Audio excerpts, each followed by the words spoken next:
कहानियाँ, आखिर वो हमारे बारे में बताती क्या हैं? आज हम दो बिल्कुल अलग तरह की नई हिंदी कहानियों को समझने की कोशिश करेंगे। एक है लालच की और दूसरी भूतों की।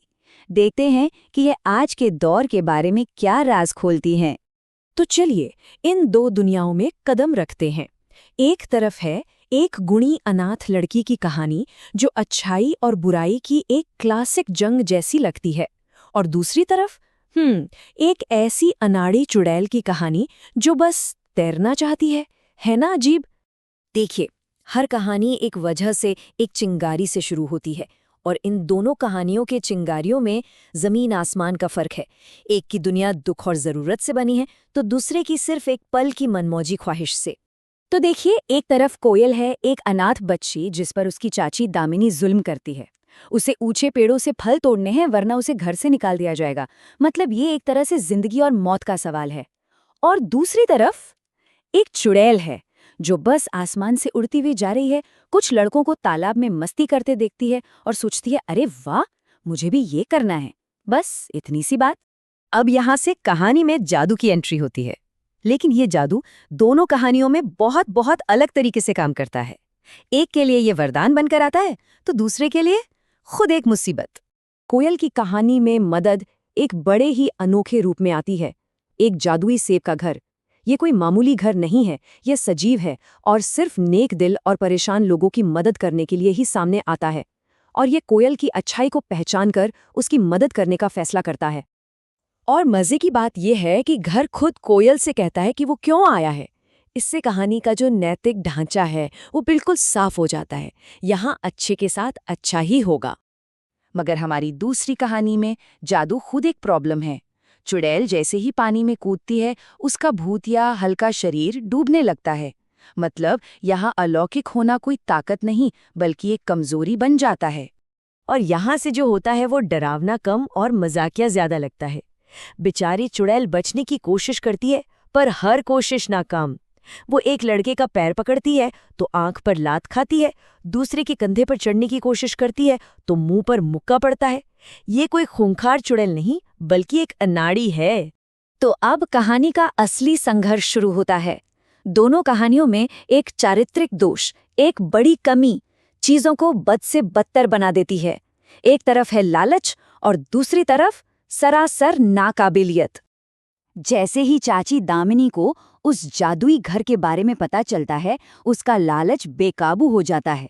पहले वो और फल और पैसे मांगती है, फिर एक शानदार हवेली, उसके बाद दुनिया की सबसे खूबसूरत औरत बनने का वरदान, और आखिर में जादुई शक्तियां। उसका लालच बढ़ता ही जाता है, रुकने का नाम ही नहीं लेता। उधर तालाब में चुड़ैल की मुसीबत भी बढ़ रही है।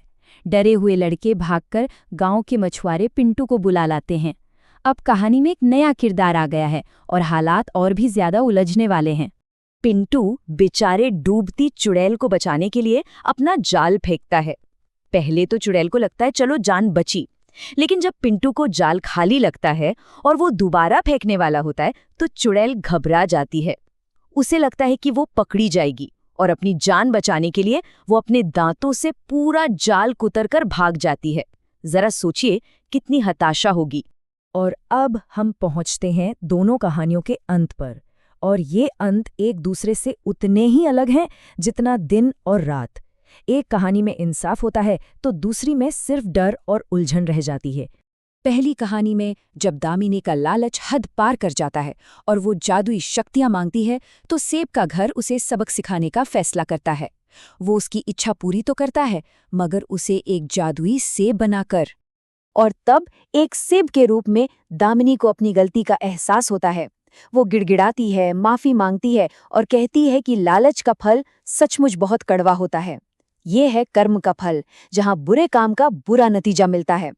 कोयल के दिल में अभी भी दया है और वो अपनी चाची को माफ कर देती है। घर दामिनी को वापस इंसान बना देता है और अंत में सब कुछ ठीक हो जाता है। बुराई हारती है, अच्छाई जीतती है और दामिनी एक बेहतर इंसान बन जाती है। एक क्लासिक हैप्पी एंडिंग। लेकिन दूसरी कहानी का अंत ऐसा बिल्कुल नहीं है। वहां कोई सबक नहीं सिखाया जाता, कोई पछतावा नहीं होता। वहां है तो बस खौफ। चुड़ैल तो भाग जाती है, लेकिन पीछे छोड़ जाती है एक फटा हुआ जाल और बहुत सारे सवाल। पिंटू हैरान है कि उसका जाल कैसे फट गया।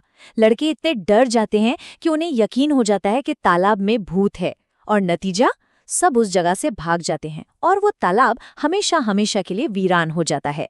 कहानी खत्म नहीं होती, बस एक डरावने मोड़ पर आकर रुक जाती है।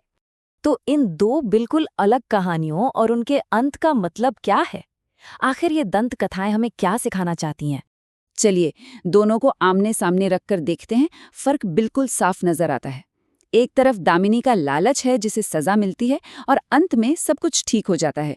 दूसरी तरफ एक नासमझ चुड़ैल है जो बस अराजकता और डर फैलाकर गायब हो जाती है। एक कहानी हमें सिखाती है कि लालच बुरी बला है और दूसरी शायद बस इतना कि अजीब चीजों से दूर रहो। तो यहाँ एक बड़ा सवाल उठता है। एक कहानी हमें एक सदियों पुरानी नैतिक सीख देती है, लालच का फल बुरा होता है, और दूसरी कहानी बिना किसी समाधान या सीख के बस एक अनसुलझे डर पे खत्म हो जाती है। तो क्या आज के दौर की कहानियां हमें साफ सुथरी सीख देने के बजाय बस दुनिया की उलझन और अनिश्चितता को आईना दिखा रही हैं? इस बारे में सोचने के लिए बहुत कुछ है।